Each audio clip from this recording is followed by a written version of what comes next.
So if Konami won't ban Kid Kalos, I guess I'll just have to do it myself, even when it's not my turn. Of course, I'm talking about shiftering after the opponent activates the effect of Kid Kalos on field to send. So obviously going second, once again, back to losing coin tosses. What else is new? And we have a tournament deck going first. Normal Summon Rhino, pretty strong opening. You know, we don't play Ash and hand traps and stuff like that, so can't complain. They're going to resolve their effects. This is totally expected. The Kid Kalos is going to end up searching a Merly, and then on activation of sending the Kid Kalos, we are going to chain the Dimensional Shifter. This is important because you need to make sure that your opponent can't read that you have the shifter, so it's important to like toggle off until you're ready to like toggle it back on when you think they're going to activate the effect, or basically as soon as they add the card by Kid Kalos. So the opponent obviously didn't send 5 off Kid Kalos because it was banished, and then they opted not to send from Merly. So we're going to go ahead and activate Extravagance and then activate Evenly Matched, revealing that we're on FLOOWANDEREEZE, and we're going to grab the Eaglin. So we've got 3 birds in rotation. The Call by the Grave is actually kind of useless right here because if the opponent did have Ash, they were going to be able to discard the Ash to the banish pile, which means our Call by wouldn't work, and you know, we'd essentially have to pass turn here. Thankfully, the opponent did not have Ash, and we were able to resolve combo, resulting in them scooping up that match. Alright, for this next one, I'm pretty sure this is a match that I was not supposed to win. So these matches in the future, you know, at higher ranks, let's say if I do get to master, will likely be matches that I should be losing 100%. So we're going up against a branded player here, and what's funny is they took about 60 seconds to decide what they wanted to do for their first action. So my guess is they bricked pretty hard, and they needed this card to get the Albion for a draw 1 in order to unbrick their hand. So of course I'm going to go ahead and activate Albion to send a branded card. They send Regain and draw, and then they draw. I don't know if they drew into this. I think they drew into the branded fusion though. So this allows them to play. So the Cartesia is off the fusion deployment, so they play 2 because they've discarded 1 already. Off branded fusion, they send Albaz and Lubellion, so of course they're gonna end up doing a weird play, not what you would think. So this is interesting because what this allows them to, they're going for a Gimmick Puppet, but what this allows them to do is obviously keep the Albion, so they don't have to go into Lubellion to try to go into Mirror Jade. They're going to opt to, tribute the Lubellion that was sent with the branded fusion for the Albion. This way, you know, they get the Albion search during the end phase to set Expulsion if they don't already have it. And then the Lubellion will get them the Beast, which should get them the Regain that they dumped off of, I think, the Albion, the Shrouded Dragon. So pretty strong setup. They're going to end with a lot of very powerful interruptions for my turn. They have the Cartesia Quick Effect Fusion still during my turn, and they have the Albaz still in graveyard, so they didn't have to like banish their Albaz or put it back to the extra deck. So, you know, branded in red would be live to target this Albaz if they got it. They've got a lot of different options, so this was a very interesting play to break down their board here. But they opt to bring out branded Lost, and then they put down the Expulsion with the Albion.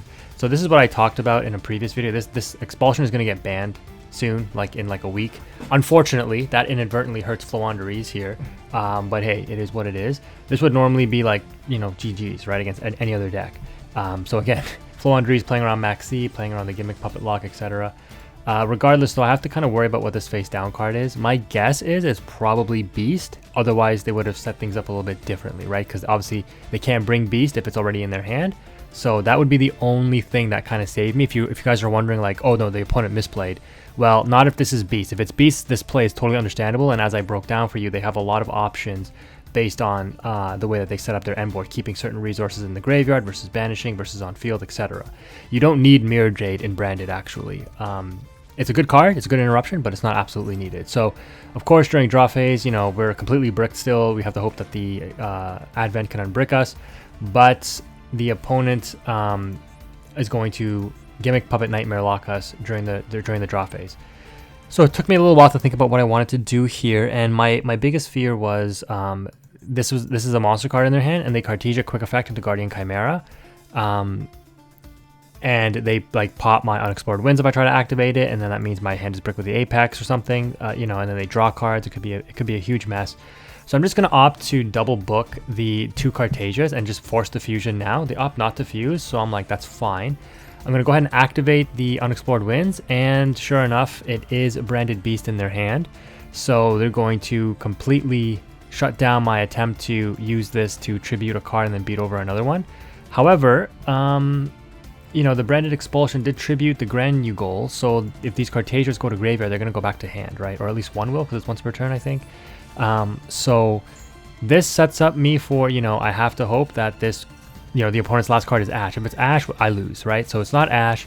We're able to exhaust all of the opponent's interruptions here. The Branded Loss is offline because the 2 Cartesias are face down, and we're going to just have to be going into the Emp here. So, of course, we are going to go ahead and grab at least 1 bird back. I didn't want to risk them drawing into Ash, knowing my luck, right? So I just left the Robina.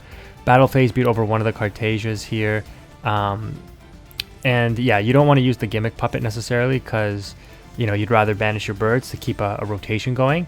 So again, because we play 2 trap, we opened 1, we're able to search for the other unexplored winds, and during our next turn, or sorry, during the opponent's turn, we're going to be able to tribute one of their cards with unexplored winds. Again, this is where having 2 Empin could be like super important, and we could have done so much more if we had the 2 Empins, but unfortunately we don't. So, okay, so the opponent brings back the Branded in High Spirits and the Cartesia, so this is not good. The one that I beat over, I think, was the normal summon one, unless they special summoned both, but I'm pretty sure they didn't, because this is the one that they brought back with the Expulsion. So they're going to go ahead and activate Cartesia, special summoning from hand, and they make a mistake here, I'm pretty sure. They special summon it in attack mode, which means the fusion is offline. But I think they weren't worried about it because you'll see what happens. So yeah, they have Super Poly. So I think they were trying to bait me, which they did. And they're going to be able to Super Poly away my field because 2 Winged Beasts. So that might have been the mystery card in their hand, but my guess is they probably drew into it.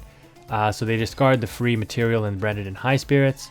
But we're still going to be able to play a little bit here. So we're going to opt to go for Snowl here and then continue the summoning. So the nice thing is we couldn't respond to Super Poly, but our effects are still resolving. And then on a new chain link, the Robina resolves. So it doesn't, like, this interaction, if you were wondering about it, it doesn't negate the Robina from being summoned because it's part of the Eaglin effect resolving. And then on a new chain link, Robina resolves. So it's not responding to the Super Poly. But yeah, because they fuse, now they're going to get the Branded Lost effect. Now this is a problem, right? Because if they don't have a monster card in hand, they're going to get one off of Branded Lost. And then they can quick effect fusion into Guardian Chimera, which can pop my unexplored winds, right? That's what I'm worried about here. So the opponent is going to be able to... Oh no, we're going to be able to fuse or tribute first. What was I thinking here? Let's see. Because I'm like, if I out this Branded Lost, would it be too late and it would still resolve? Right, if I tried to tribute the Branded Lost or send the Branded Lost off of unexplored winds, because the chain is resolving, right? So I didn't want to risk that, and instead I send the Beast, which is probably a misplay because I was like not thinking properly. Like the only bestial they have is the Lubellion, and it can't be special summoned except for by its own effect. So they can't bring it out when I normal summon. They can't bring it out with regain, which means they can't pop anything off Beast. So I probably should have attempted to get the Lost off field to see. I don't know if anyone in the comment section knows. To see if I ended up sending the Lost, if it would not have resolved and they wouldn't have got this monster to hand. Because this could have won me the game or lost me the game potentially, right? But I think the opponent makes their misplay potentially here. So I'm going to use off the tribute Banish Trap to flip the field face down. Of course, now they can Cartesia quick effect fuse. And they're going to opt to fuse into Dragostapalia. However, the Dragostapalia summoning to the field, you can't activate the effect right now because the chain is still resolving. So now the chain to flip the monster's face down with this is a very hard concept for most people to understand, but the chain resolving for Dreaming Town will flip the field face down before you even have a chance to respond. So the whole field is flipped face down. They're going to draw a card. That's fine. They draw into another Super Poly. This is insane. Discarding Maxi. Okay, so they fuse away their Gimmick Puppet. And they go into Starving Venom. And then I'm just like, okay. And then I chain to flip the field face down with Snowl. Banishing the Stree. So the Starving Venom won't actually resolve to copy the Stree's effects.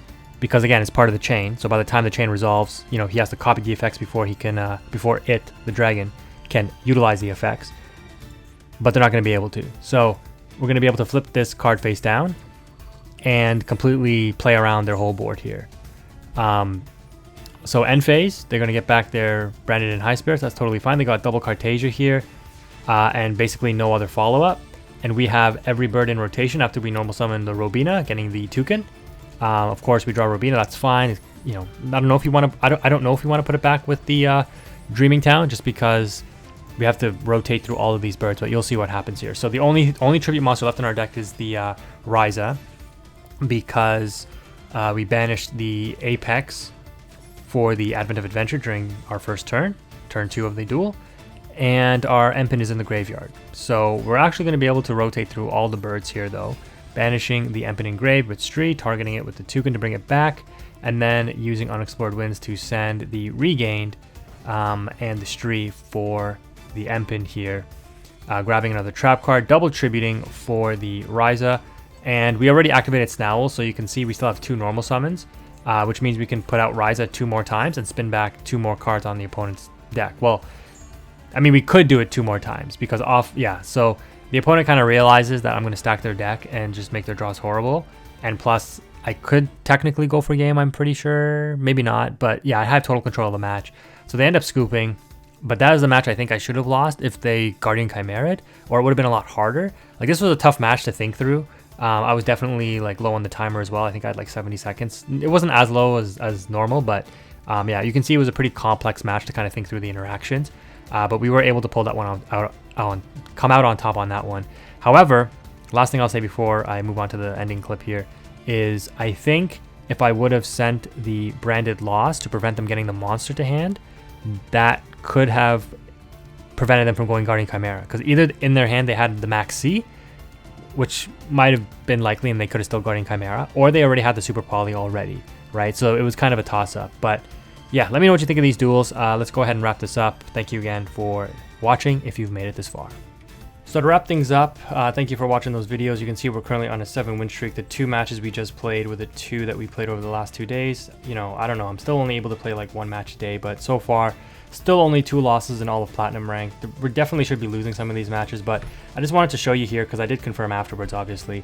So the opponent, you know, on a pretty heavy Bestial package, but it's a unique deck. They are not running Branded in red, and they're not running Guardian Chimera, which in my opinion is a mistake. If you're going to build this deck, I mean, I can tell, like, you know, obviously he's got a lot of cards in here already. You probably don't want to, you know, put too many in there because the closer to 40 you are, the better. But, you know, the Guardian Chimera is so powerful. Like, you absolutely need to play it. Same with Branded in red. It's like, it's such a powerful interruption.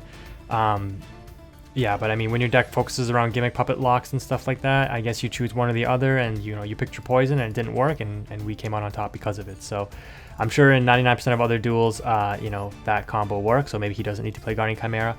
And then against the tier limit player, this is what we were up against, so interesting build, but yeah, not what I would personally play. So anyways, thanks you guys for watching. Hopefully we can hit diamond soon, and yeah, stay tuned if you want to see more gameplay from Master Duel.